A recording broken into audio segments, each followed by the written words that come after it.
Mesdames, Messieurs, bonjour. Bienvenue sur notre plateforme Parlons de livres. Parlons de livres, notre émission destinée à promouvoir la lecture. Nous recevons donc des auteurs écrivains qui veulent bien discuter de leurs œuvres avec nous. Aujourd'hui, nous avons un invité spécial. Je dis spécial parce que c'est la première fois que l'on reçoit un conteur et pas n'importe quel conteur. Il s'agit de Monsieur Cvica Lionel. Monsieur Cvica, bonjour. Voilà, c'est comme je disais, c'est une occasion spéciale pour nous parce que c'est la première fois qu'on reçoit un conteur, voilà, sur le réseau. Alors, je vais donc vous demander de vous présenter assez rapidement, dire au public qui êtes-vous, ce que vous faites, et puis voilà. Écoutez, comme vous avez dit, je m'appelle Cvica. Ça fait 42 ans que je suis conteur. C'est le seul et unique métier que je n'ai jamais fait de toute ma vie, malgré les études que j'ai pu faire auparavant. Et j'ai raconté pour les enfants, les adultes, pour tout le monde, en fait, d'une manière générale. J'ai vite abandonné ce qu'on appelle le conte traditionnel pour écrire des contes, car j'ai été élevé dans une culture où l'écriture et l'oral n'étaient pas opposés. Donc, j'ai écrit des contes pour les enfants et les parents. Ça allait de la peur de la nuit au pipi au lit, au deuil, tout ce qui peut concerner, je veux dire, la vie quotidienne d'aujourd'hui et d'avant, mais dont on ne parlait pas auparavant. J'ai essayé donc de donner quelque chose de contemporain au conte. D'accord. Oui, je lisais dans le début de page, l'épilogue, que vous étiez conteur traditionnel et maintenant, vous vous dites conteur contemporain. Contemporain. Voilà, j'ai fait un jeu de mots avec contemporain. Exact. Voilà. Exactement. Ok. Alors, aujourd'hui, nous allons parler de votre œuvre, La Tranquille. Et c'est La Tranquille, oui. La Tranquille. C'est super, c'est une vraie œuvre artistique. Rien qu'à voir la couverture, là, tranquille, ce pied qui apparaît avec des mains, une espèce de main rouge, du rouge. Qui est la maladie. Un petit peu effrayant, voilà. Voilà, c'est-à-dire que la SLA, c'est la maladie de Charcot. Et donc, pourquoi cette main effrayante? Parce qu'elle pouvait aussi bien rentrer par le pied et prendre au fur et à mesure la mobilité de la personne. C'est une maladie qui atteint les muscles mais pas l'esprit. Et donc, qui fait de la personne une maladie, enfin, qui l'attaque de tous les côtés. Ça pourrait très bien rentrer par le bras, par la tête, par le dos. Et finalement, la personne ne peut plus se mouvoir et finit en général étouffée si elle n'est pas morte avant. Et donc j'ai voulu parler de cette maladie parce que ma sœur est atteinte de cette maladie et de l'écrire, je dirais sous forme poétique, non pas pour en faire de la poésie, mais pour essayer de donner une espèce de rythme à cette maladie, pouvoir en parler autrement que simplement comme un témoignage qui raconterait la maladie, de façon à toucher des gens heureusement, je dirais, étrangers à cette maladie, c'est-à-dire qu'ils n'ont pas été touchés directement ou indirectement par la maladie, mais pour pouvoir en parler. Car beaucoup de gens sont atteints par cette maladie sans le savoir à travers le monde. Je dirais dans les pays comme l'Afrique, tous les pays pauvres ou en Inde, beaucoup de gens peuvent avoir cette maladie sans même le savoir. Tout à fait, parce que c'est ce que vous dites dans un passage, vous dites vraiment une maladie qui colonise progressivement, tranquillement. Voilà, d'où le mot, effectivement, j'ai finalement compris, tranquille, cela, tranquille. C'est Oui. que tranquillement, elle s'installe. On a de temps en temps un petit mal ici, on a un petit mal au bras, on ne sait pas trop. Puis le jour où le diagnostic tombe, c'est vraiment, voilà. C'est vraiment terrible. Terrible. Et le plus dramatique en plus, c'est que vous dites, c'est non seulement elle est rare, neurodégénérative, mais en plus elle est incurable. Elle est incurable. Les seuls traitements qui sont donnés, ce sont des médicaments qui vont, je dirais, repousser le moment, peut-être de 6 mois, peut-être d'1 an, mais on n'arrive pas à l'heure d'aujourd'hui je dirais, à stopper son évolution. Et puis de guérison, n'en parlons pas. Et ils en sont à des stades expérimentaux, mais les laboratoires ne s'y intéressent pas car il n'y a pas pour eux suffisamment de malades à travers le monde atteints de cette maladie directement pour pouvoir expérimenter des traitements. Wow. Et donc, tout est écrit en alexandrin. C'est pas pour faire de la poésie, c'est pour revenir à cette espèce de rythme qu'on pouvait trouver dans la poésie, le théâtre l'utilise, Molière utilisait, de façon à donner une espèce de rythme, comme je vous disais tout à l'heure, qui soit à la limite entre l'oral et l'écriture. Et c'est-à-dire que ça peut être dit comme ça peut être lu. Voilà. Et le dessin venait comme une espèce d'œuvre supplémentaire qui essayait, je dirais, d'illustrer un peu ce que peut être la maladie. D'où un peu cette espèce de peinture contemporaine qu'on peut trouver à côté de chaque page. Chaque page. Très bien fait. C'est vrai que c'est assez spécial. Aux personnes qui nous regardent, je ne sais pas trop s'ils peuvent bien voir, mais ça donne ça. Voilà. Ça donne ça. Exactement. Les peintures, comme vous dites, déjà c'est rouge. Voilà, oui. la couleur déjà elle est significative. Oui. Là, on a du vert, des espèces de grandes dents, voilà, oui. Une dent qui mange, qui croque, je sais pas, qui, c'est vrai que c'est super bien fait, hein, c'est. Merci. Oui. Voilà. Alors, tout au long du livre, on a des illustrations comme celle-là, pour, comme le dit Lionel, c'est bien pour illustrer justement ce dont il parle, tout ça, les effets de cette maladie. Alors, Lionel, il y a quelque chose que je voulais partager, moi, avec le public. Comment vous décrivez cette maladie? C'est à la page 31. En fait, en lisant, on voit en fait comment cette maladie, qui ne craint rien, parce que comme vous le dites, n'aura pas de compte à rendre, ne sera pas poursuivie. En fait, cette maladie se targue d'envahir, de coloniser un corps. Voilà, oui. En toute impunité, je peux dire. Oui. Exact. Alors, vous dites, en page 31, c'est ça. Je suis, voyez-vous, une maladie orpheline, que délaisse encore malgré elle la médecine. Alors, je cigale, je crie famille, et j'ai ma coquine avec n'importe qui et qu'importe sa mimine. Voilà. Et croyez-moi, le corps d'une âme en bonne santé n'est pas plus qu'autant ardu à coloniser que celui d'une éreintée, vannée ou crevée. J'habite une vie par-ci, par-là, j'adore squatter. Oui, c'est magnifique hein, ce que vous avez écrit. Bon, vous direz, on va dire, c'est tellement bien écrit. Quel art, quel art. C'est tellement bien écrit. Et des passages comme ça, il y en a beaucoup dans le livre. Il y en a beaucoup dans le livre. Vraiment, c'est très, très... Sans regarder ce côté maladie, mais c'est l'art. Vraiment, c'est l'art. On sent l'expertise que vous avez effectivement en la matière. Hein. On sent vraiment l'expertise. Et ce que je voulais vous demander, alors, maintenant qu'on parle de ce livre, ça fait 40 ans que vous êtes dans le métier. Qu'est-ce que vous voulez partager avec nous aujourd'hui? Vous avez quelque chose de spécial à partager avec nous? Oui, ce que je voulais dire, c'est que le conte, d'une manière générale, de par sa forme, de par sa manière de dire, peut parler de tout sans choquer. C'est-à-dire que, par exemple, on va essayer de dépersonnaliser les situations, de façon à montrer qu'on peut, là non, mais que d'une manière générale, on peut s'en sortir.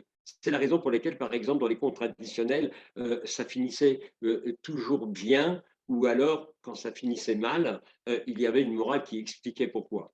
L'idée, c'est que le conte permet de dire, bah, toi, tu n'y arrives pas, mais tu vois, dans le conte, on peut raconter des histoires de personnes que la personne vit et elle s'en sort. C'est possible.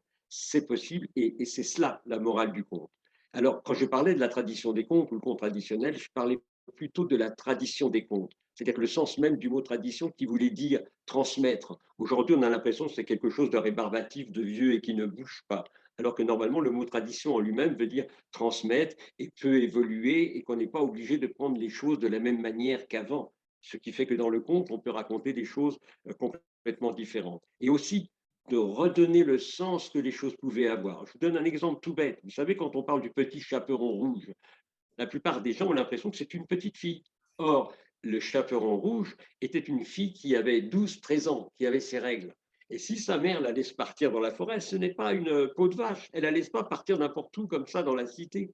Elle se dit, elle, dans sa tête, que comme cette fille, sa fille, a ses règles, elle est impure aux yeux des garçons, aux yeux des autres, et qu'elle va pouvoir tranquillement aller chez sa grand-mère sans que personne ne s'embête et l'embête. Et elle n'imaginait pas qu'il y avait le loup, lui, qui se moque complètement, qu'elle soit jeune, vieille, il veut avoir toutes les femmes. C'est Don Juan, en fait, dans l'histoire. Et justement, il va aussi aller voir la grand-mère. Sauf une chose, c'est que les gens ont oublié que cette grand-mère, dans le conte traditionnel, devait avoir 40 ans maximum. Ce n'est pas une vieille femme telle qu'on veut la représenter aujourd'hui d'une certaine manière. Vous savez, Walt Disney a fait un mal fou au conte. Il a pratiquement, aux yeux de tout le monde, détruit les histoires et les contes. Et il a même, parce qu'il avait un esprit, je dirais moi, malin, de par ses positions, vous savez, pro-nazi, je ne sais pas si vous le saviez, et changé complètement les histoires et les contes. C'est pour ça que, par exemple, dans Blanche-Neige et les Sept Nains, il a tout cassé, tout enlevé et a fait de cette histoire quelque chose que les gens, n'importe qui peut aimer sans en connaître le sens profond. Alors que dans Blanche-Neige, il y a de la pédophilie, mais les gens ne s'en aperçoivent pas. Regardez, quand le roi, par exemple, est marié avec la maman de Blanche-Neige, il n'arrive pas à avoir d'enfant. Et c'est seulement où la maman se pique le doigt et va saigner pour la première fois qu'elle sait avoir une fille dont la peau soit blanche comme la neige, les cheveux noirs comme l'ébène, etc., etc. C'est le même doigt, vous savez, du tableau de Michel-Ange sur la création de l'homme et de la femme. C'est ce doigt que les enfants n'ont pas le droit de montrer du doigt et qu'on doit lever. Au lieu de dire qu'elle a eu ses règles pour la première fois, on va dire qu'elle a saigné pour la première fois et 3 gouttes de sang sont tombées et c'est là qu'il a eu un enfant avec.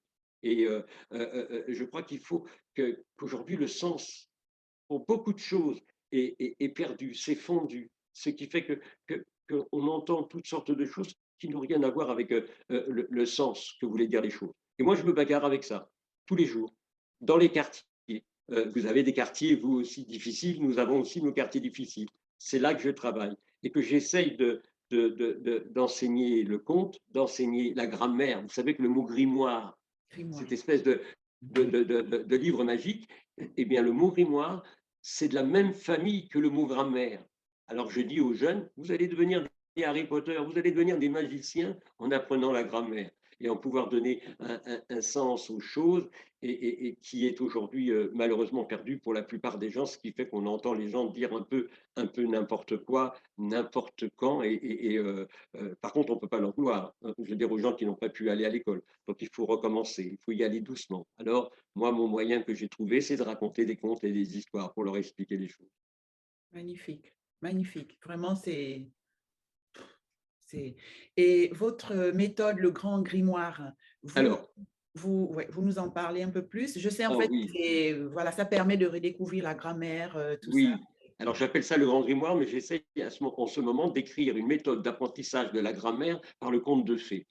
Je vais vous donner simplement des petits exemples. Vous savez, dans les contes traditionnels, on disait en français il était une fois. Alors, c'est once upon a time en anglais. Il était une fois, c'est le temps imparfait en français. Et l'imparfait est un mot extraordinaire, c'est génial. C'est que la situation est imparfaite. On peut la parfaire. C'est pour ça que le héros, par exemple, peut se tromper plusieurs fois avant de réussir. Alors dans le conte, on dit 3 fois parce que c'est un symbole magique, mais il pourrait se tromper 10 fois, 20 fois, c'est ce que je dis aux gens. Vous pouvez vous tromper 56 fois, quelle importance? Surtout recommencer, retourner, essayer. Par contre, le temps des sorciers, des mauvais magiciens, je dirais, ça va être le passé simple. Et je leur explique. Par exemple, et l'ogre mangeait le pied de la petite fille, et l'ogre mangea le pied de la petite fille, dans lequel des deux cas on peut encore sauver le pied de la petite fille? C'est qu'il était en train de manger. Et je dis, vous voyez, on voit là la différence entre les deux. Et c'est là qu'on voit l'importance des choses que l'on peut avoir. Mais les choses sont perdues à un point, vous savez, quand on entend, alors je ne sais pas si chez vous c'est la même chose, mais un homme politique en France qui va, par exemple, utiliser le mode conditionnel, qui n'est pas un mode réel, et les gens comme ils ne le maîtrisent pas, ne l'ont plus appris à l'école, ils vont prendre ceci pour argent comptant. Alors que lui, pas de souci. Il n'a pas dit quelque chose. On ne peut pas lui faire un procès. Il a utilisé le mode conditionnel. Il n'a pas dit que c'est ce qui allait se passer. Et je veux dire que d'où l'importance d'enseigner cela. C'est-à-dire qu'il faut, les gens peuvent penser ce qu'ils veulent. Mais pour qu'ils puissent réellement penser ce qu'ils veulent, il faut leur donner les moyens. Et pour leur donner les moyens, il faut qu'ils maîtrisent un minimum la langue. D'où l'importance que ça peut avoir d'enseigner la grammaire. Je donne un autre exemple, le plus que parfait qui est l'imparfait de l'imparfait, en quelque sorte. On l'appelle le plus que parfait. Mais pour être plus que parfait, il utilise qui? Un auxiliaire. Je dis aux enfants, vous savez, l'auxiliaire qui est difficile à apprendre, à voir et à être, ce ne sont que des auxiliaires dans la grammaire. Ils viennent aider le verbe. Il ne faut pas les prendre pour des gens plus importants qu'ils ne sont là. Je veux dire, c'est celui qui vient vous aider, qui vous prend par la main ou alors qui vient faire les choses que vous ne voulez pas faire. Il faut leur apprendre les choses un peu comme ça. Et on peut, par exemple, dans le conte, si on commence à l'imparfait, les choses ne vont pas pour le héros, mais il y avait un plus que parfait. Il y a quelque chose qui s'est détérioré jusqu'au moment où les choses sont devenues imparfaites, je dirais à cause du passé 5, qui va être le temps de la sorcière ou du sorcier. Et donc, on va pouvoir, au fur et à mesure, leur apprendre et mettre les choses les unes à côté des autres. Ce qui n'empêche pas que je leur apprends que le mot sorcier vient d'un vieux mot français qui s'écrit en 3 lettres, qui est sort, et qui voulait dire agriculteur. D'où le fait que les sorcières, entre guillemets, connaissaient les potions dites magiques. Elles utilisaient donc toutes ces herbes. Et en plus de ça, les sorcières étaient des femmes très belles et avaient beaucoup de savoir. C'est pour ça que les hommes en avaient peur et que quelquefois, on leur faisait des procès et on les brûlait. Et elles sont devenues laides avec des nez crochus au XIXe siècle, avec l'arrivée de l'antisémitisme, surtout en Allemagne avec les frères Grimm. Vous savez, on parle souvent des frères Grimm qui ont écrit des contes anti-juifs, mais avec une violence, vous ne pouvez pas imaginer. Mais on les montre pas, on les donne pas à l'école, on n'en parle pas, on les laisse juste comme ça dans les versions complètes que l'on peut avoir. Et ils avaient déjà cette haine, et eux représentaient donc la sorcière avec justement le nez crochu, avec quelque chose qui était là, alors que c'était des gens qui avaient c'était des femmes qui avaient du savoir. Wow. Et, par contre, dans ces mêmes contes qu'on va retrouver en Afrique, la sorcière, on dit il y a le bon et la mauvaise sorcière, le bon et le mauvais sorcier. Et on sait tout de suite que le sorcier en tant que tel, le mot n'a rien de péjoratif puisqu'il connaît les potions magiques. Et avec la même potion magique, on peut, comme un médicament, hein, on peut empoisonner quelqu'un ou on peut le guérir. Voilà, tout simplement. Et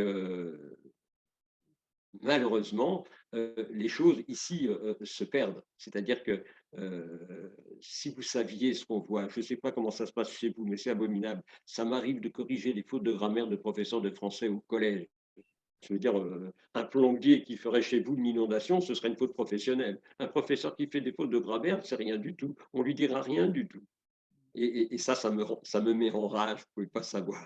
C'est dommage, dommage, ouais. La langue, D'où l'importance d'enseigner tout cela. ouais, mais vraiment, c'est super. Devant vous, franchement, je me fais toute petite là parce que c'est bluffant, tout ce que vous me dites et je vois tout ce savoir que vous avez, c'est vraiment bluffant et que les enfants ont bien la chance d'en profiter. Tous les jeunes, voilà, avec qui vous faites tout cet apprentissage, ont vraiment, vraiment la chance d'en profiter. Et vous savez, on arrive à les tirer, c'est-à-dire qu'on arrive par le sourire, par le jeu, à amener des enfants qui ont des difficultés ou des adultes, à les tirer vers le haut et à leur donner envie d'apprendre, alors que jamais ils n'auraient imaginé qu'ils peuvent s'amuser même en faisant de la grammaire. L'air de rien, comme ça en inventant une histoire. Et parce que pour eux, ça a toujours été embêtant. Et le professeur lui-même, ça l'embête de le faire. Alors que si on regarde, si on plonge dedans, c'est magique. C'est comme dans un jeu d'échecs. Je veux dire, quand on commence à jouer avec, c'est absolument magique. Et ça, je crois que pour moi, c'est important pour qu'ils puissent le faire. Très, très important, ouais, je crois. C'est en fait une méthode ludique. C'est une méthode ludique et en général, les enfants, quelque chose de ludique, ils y vont. Voilà. Il faut apprendre quelque chose, apprendre des chiffres, apprendre des lettres, apprendre la grammaire. Quand c'est ludique, ils y vont. Mais à partir du moment où ça devient une leçon imposée à étudier, à retenir, à bâcher, alors là, c'est le recul. Et je crois que les professeurs aussi, en général, maintenant, avec le système scolaire, sont assez limités puisqu'ils ont un programme à suivre. Vous voyez? Oui, mais vous savez, ils peuvent tricher avec le programme parce que déjà, personne ne vient voir s'ils ont fait le programme. Ça, c'est la première des choses. Pardonnez-moi de parler Les comme ça. parents peuvent s'en rendre compte à la maison au moment de faire le Oui, devoir. oui, oui. Mais vous serez d'accord avec moi que ça ne sert à rien de faire une leçon que les enfants ne pourront pas comprendre s'ils n'ont pas acquis quelque chose auparavant. Je veux dire, donc, il faut créer cette espèce de socle, je veux dire, sur le sol qui vont permettre de grimper. Le mot élève, euh, quel rôle a le professeur? Il a le rôle d'élever, au sens premier du terme, de monter l'enfant, le jeune vers le haut. C'est ça son rôle. Ouais. S'il ne le comprend pas, alors vous savez, il y a des professeurs, c'est des fous, hein. Quoi qu'il arrive, ils vont au bout, ils emmènent les enfants partout, ils en font faire. tout ce qu'ils peuvent, mais ils sont assez isolés et quelquefois ils ne sont pas défendus. Or pourtant ces gens-là, ils ont ça dans, je dirais, dans le sang, dans le corps, dans l'âme. Ils feraient n'importe quoi pour leurs élèves, ils les emmènent un peu partout. Et puis d'autres, bon, ils font leur boulot. Et puis certains, quand ils travaillent dans des quartiers difficiles, au bout d'un moment, ils se fatiguent et ça c'est aussi normal, surtout quand leur hiérarchie ne les défend pas, évidemment. Voilà, il y a aussi quelquefois ce problème. Et moi, j'arrive là au milieu, on me demande de faire des ateliers, des animations, de raconter des contes et des histoires. Alors je viens, je leur raconte des contes et des histoires en partant du quotidien. Alors donc je raconte des contes sur la peur de la nuit ou sur l'enfant qui refuse de manger. Et finalement, ils arrivent à se reconnaître. Et donc, on Et c'est arrive vrai. ensuite Ok, à les emmener beaucoup plus loin. Voilà. super.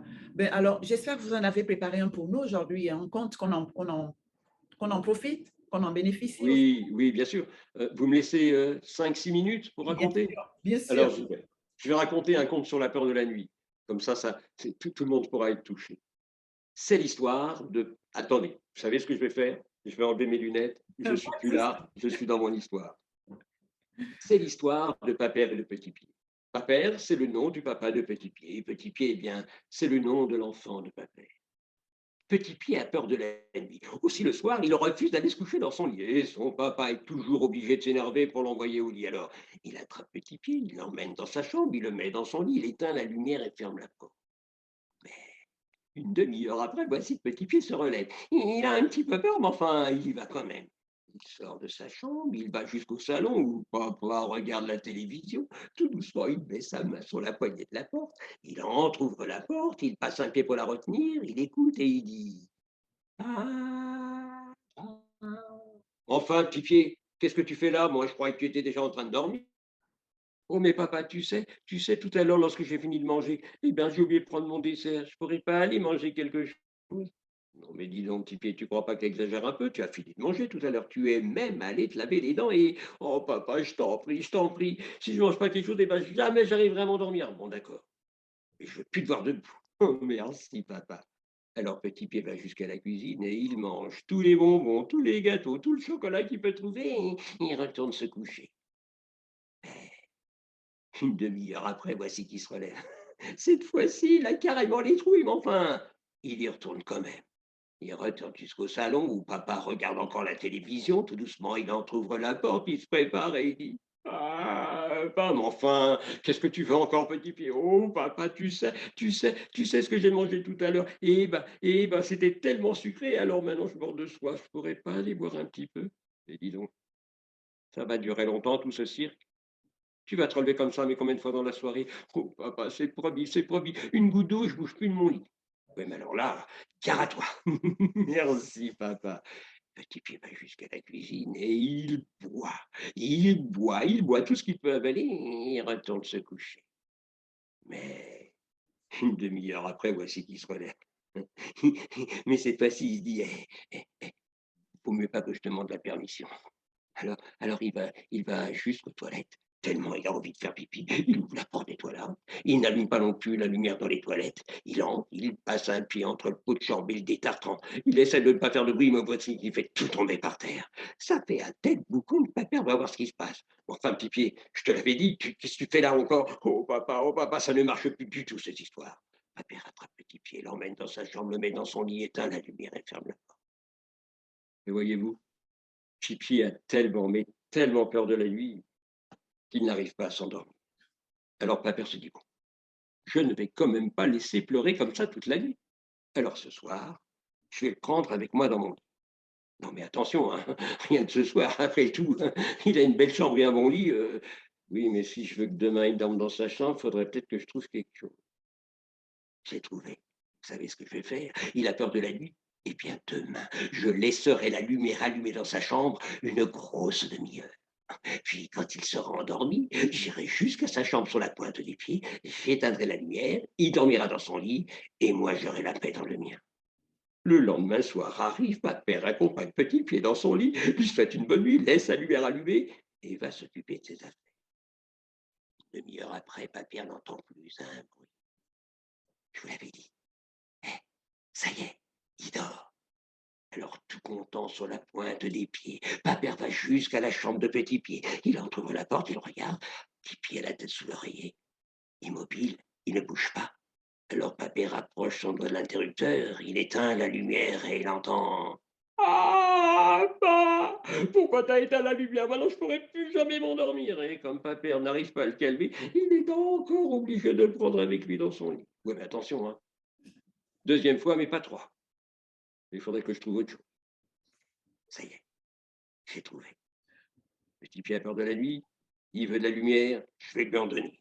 Demain, on va laisser la lumière allumée dans sa chambre toute la nuit. Au moins, il restera dans son lit et nous, on aura la paix. Le lendemain soir arrive, Papé raccompagne Petit Pied dans son lit, lui souhaite une bonne nuit, laisse la lumière allumée et il va s'occuper de ses affaires. Une demi-heure passe. Rien. Une heure. Rien. Vous l'avez dit? Ça y est, lorsqu'il entend des pas dans le couloir. Oh non. C'est. Papé regarde la porte. Il voit la poignée de la porte se baisser tout doucement. La porte s'entrouvrir et Petit Pied qui apparaît et qui dit ah, pas, j'arrive pas à dormir à cause de la lumière. Alors là, Papé, il sait vraiment plus quoi faire. Écoutez, mon enfant, remarquez, c'est pas bête qu'il me raconte. Comme il a peur, il a besoin d'un peu de lumière. Mais trop de lumière empêcherait de dormir n'importe qui. Mais si j'achetais à Petit Pied une lampe de poche, comme ça, lorsqu'il aura peur, il allumera ça. Et lorsqu'il n'aura plus peur, il l'éteindra. Peut-être qu'ainsi restera-t-il dans son lit et peut-être que j'aurai enfin la paix. Le lendemain soir, Papé rentre de son travail avec un énorme paquet cadeau. Il le donne à Pipi. Qu'est-ce qu'il est content, Pipi? Il attrape le paquet, déchire le papier, casse la boîte. Et dedans, qu'est-ce qu'il se trouve? La belle et grosse lampe de poche.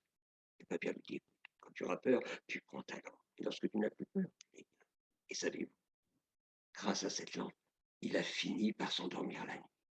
Seulement voilà, il a aussi réussi à jouer avec la lampe. Il s'est aperçu que lorsqu'il allumait la lampe, cela faisait un énorme rond de lumière sur le mur. Alors, il a imaginé que ce rond de lumière, c'était le soleil, et que c'était lui qui faisait le jour et la nuit dans le monde entier. Bien sûr, personne ne faisait attention à lui, mais on savait qu'il était là le jour plutôt que la nuit, l'été plutôt que l'hiver, et les jours et les nuits passaient, et Petit Pied dormait enfin. Seulement voilà, dans la lampe de poche, il y a des piles. Et les piles, ça s'use. Tout d'abord, les gens n'ont rien dit. Puis ils ont commencé à parler. Ouais, vous avez vu ça, à midi, en plein été, on se croirait le soir en hiver, ce n'est pas normal. Peut-être, on dit d'autres gens qu'on aurait pu faire un cadeau à cet enfant. Lui nous a donné tellement de choses et nous rien en échange. Alors, les gens de la terre tout entière ont préparé une grande fête, lui ont préparé milliers de cadeaux et lui ont supplié de donner plus de lumière. Mais qu'est-ce qu'il y pouvait, Petit Pied? Il n'y pouvait rien. Il avait beau leur expliquer que c'était pas de sa faute, que c'était les piles qui étaient usées. Personne ne voulait le croire. Et les gens commençaient à dire, vous avez vu cet enfant, même lorsqu'on lui fait des cadeaux, même lorsqu'on veut lui payer sa lumière, il veut la garder pour lui tout seul, ce n'est pas normal, on va la lui voler. Alors ils ont monté une embuscade, ils ont attrapé Petit Pied, l'ont bousculé et lui ont volé sa lampe. Mais au moment où ils ont pris la gorge de Petit Pied, les piles étaient complètement usées. Et tout le monde s'est retrouvé dans le noir de la nuit. Et tous ces gens qui avaient pris l'habitude de vivre sous le soleil de Petit Pied, ils ne voyaient plus rien dans le noir de la nuit. Alors, ils ont commencé à se cogner les uns contre les autres, à tomber par terre à la moindre pierre, à avoir peur au moindre bruit, et dans cette histoire, à oublier Petit Pied qui lui est resté caché dans un coin de sa chambre. Et le lendemain matin, lorsqu'on est venu le réveiller, on l'a trouvé drôlement fatigué. Cependant, il n'avait plus peur de la nuit. Il n'avait plus peur du noir de la nuit. Parce qu'il s'était aperçu que grâce à l'obscurité, grâce au noir de la nuit, il avait pu se protéger de bien des dangers. Oh. Magnifique. Magnifique. Merci. Je remets mes lunettes. Magnifique. Alors là, ça parle aux enfants, c'est vrai, mais aux parents également. Aux parents, vous voyez? Alors, c'est fait exprès. C'est-à-dire, voilà, c'est ce livre-là. Je ne sais pas si vous voyez, c'est le précédent. J'appelle ça Les contes de Papère et Petit Pied. Et je l'ai écrit aussi en alexandrin, mais sans la moindre illustration. Ce que je voulais, c'était que ces contes soient à l'usage des parents pour qu'ils l'utilisent pour leurs enfants. Oui, s'il vous plaît, vous pouvez bien l'approcher comme ça sur l'écran pour que, voilà, plus proche, voilà, devant l'écran, comme ça on voit bien le titre et la couverture. Super. Voilà. C'est donc les contes de Papère et Petit Pied. Ben super, super. Écoutez, à travers ce livre, j'ai eu la chance de vous rencontrer, de vous connaître maintenant. On sait qui c'est, Monsieur Lionel Zvika. Et vous avez écrit d'autres livres, notamment celui que vous venez de montrer là sur l'écran. Vraiment, mesdames et messieurs, c'est à lire, c'est vraiment à découvrir, aussi bien pour les parents que les enfants. C'est un livre qui devrait être dans toutes les maisons. Merci. Il y a les enfants, franchement. Et vous avez vu ce qu'a fait Monsieur Zvika. Zvika. C'est magnifique. Vraiment, je n'ai pas de mots. Je n'ai pas de mots pour qualifier ce qu'il fait. En plus du livre, là, c'est une œuvre artistique. Une œuvre artistique. Quel don? Je n'ai pas de mots. Franchement, je n'ai pas de mots. Je me plie. Je n'ai pas de mots. Je vous en prie. Je vous assure, je n'ai pas de mots. Mesdames et messieurs, vous savez quoi faire. On trouve ce livre, Monsieur Zvika. Vous allez nous dire où on se procure où on peut se procurer vos œuvres. Hein. Les contes de Papère, je crois qu'on le trouve sur Amazon. On le trouve sur Amazon, oui, oui, oui. Ou directement à la maison d'édition aussi, puisqu'on peut l'acheter en, comment ça s'appelle, en livre qui se lit sur ordinateur. Je ne sais même plus comment on appelle ça. E-book. En e-book, Ouais. sur le site de la maison d'édition Sidney Laurent. C'est Sidney Laurent. Voilà. Et bien sûr, on peut aussi le trouver sur Amazon, les deux livres. Voilà. Voilà. Parce que vous êtes trop loin pour que je puisse venir faire une signature. Ouais, ouais. Ah là là. Livre, il n'y a pas que le livre. L'œuvre, parce que Monsieur Zvika, je ne veux pas écorcher le nom. C'est pas grave. Zvika, écoutez, j'ai même pas de mots. J'ai pas de mots, franchement, pour traduire ce que vous venez de partager avec nous. Et voyez-vous, Vraiment magnifique. ce que je voudrais dire aux parents, c'est que le conte peut leur permettre d'avoir un recul sur leur fatigue et l'énervement qu'ils peuvent avoir à un moment donné. Parce que quelquefois, on ne peut pas reprocher à des parents qui ont travaillé la journée, qui rentrent, c'est tard, ils ont envie aussi de se poser, et puis il y a un enfant qui est demandeur. Alors, c'est les deux côtés, vous comprenez? Il ne s'agit jamais d'accuser qui que ce soit dans ces situations-là. Et l'idée là, c'est de pouvoir, comme je vous disais, dépersonnaliser la situation, et le conte nous permettrait et nous permet de pouvoir parler de tout. Le prochain livre là, qui va sortir dans 3 semaines, c'est l'histoire d'une maman qui justement va mourir, qui est malade, et sa petite fille. Et c'est le lien entre les deux, entre la maman et la petite fille. Et la meilleure façon qu'elle a, la maman, ou en tous les cas la petite fille, de supporter le deuil de sa maman, c'est qu'elle devient une étoile dans le ciel et qu'elle la voit passer. Donc le livre s'appelle Étoile de mer, mais mère comme une maman aime, voilà. Et il sortira dans pas longtemps, là, dans 3 semaines à peu près. Vraiment, merci, un grand merci. On espère vous revoir très bientôt. Vraiment, merci, un grand, grand, grand merci à vous. Voilà, mesdames, messieurs, Monsieur Lionel Zvika, donc Oui. conteur. Il n'a pas que ce livre, cela tranquille. Vous allez sur Amazon, vous allez trouver ses œuvres. Et puis, voilà, on espère que vous apprécierez, comme nous, on a apprécié cet instant avec Monsieur Lionel Zvika. Voilà, merci. On vous dit vraiment merci et à très, très bientôt. À très bientôt. Mesdames, Messieurs, voilà, nous venons donc d'écouter Monsieur Lionel Zvika. Je suis moi-même gaga, quoi. Je ne sais vraiment pas quoi dire, tellement j'ai appris. Il nous a donc parlé des contes, vous allez voir, hein, vous écoutez, il explique pourquoi, enfin, comment Disney a changé, si vous voulez, le sens des contes. Il nous parle des contes, ce que était vraiment le message que les contes voulaient passer. Les contes étaient censés passer un message, comme il dit, de morale. À la fin d'un conte, il y avait une leçon de morale, tout ça. Mais bon, maintenant ça a changé. Il explique, vous allez, quand vous regardez la vidéo, vous voyez maintenant ce qu'est devenu Blanche-Neige. C'est autre chose. Les sorcières, comme il expliquait, sorcier vient du mot sort. Il dit que c'était de belles dames qui étaient là, qui avaient des connaissances, peut-être des plantes, peut-être du cosmos, on ne sait pas, mais qui avaient ce pouvoir, soit de soigner, soit effectivement de faire du mal, mais elles avaient un pouvoir. Et maintenant, on les a un petit peu travesties. Les sorcières sont devenues, oh là là, ces gens dont il faut avoir peur, de vilaines femmes avec des nez crochus, tout ça. Bon, bref quoi. Du coup, c'est grâce à lui, on a donc cette vision originelle, voilà, de ce que ça veut dire un conte. Un conte. Quoi vous dire? Juste qu'il faut regarder ses œuvres, voilà. On va essayer de voir avec lui si on ne pourra pas avoir plusieurs comptes, si on ne pourra pas créer quelque chose pour qu'il nous partage ses comptes. En tout cas, on va en profiter parce que on a passé un agréable moment. Hein. Regardez toute la vidéo et puis vous nous dites ce que vous en pensez. Voilà. Et surtout, laissez vos commentaires. N'oubliez pas de laisser vos commentaires. Nous, en tout cas, on a apprécié. Vraiment, Monsieur Tifika, c'est une bibliothèque ambulante. Une bibliothèque ambulante. À travers son livre, Le Grand Grimoire, à travers ses livres, donc, il nous permet de redécouvrir la grammaire française. C'est très, très, très intéressant. Donc, n'hésitez pas, regardez bien ces vidéos, allez sur Amazon, vous trouvez ces livres, et puis laissez vos avis, laissez vos commentaires. C'est toujours bien pour, aussi bien pour l'auteur que pour nous, hein, si vous aimez la vidéo. N'hésitez pas. On vous remercie de nous avoir suivis, et puis on se dit à très bientôt.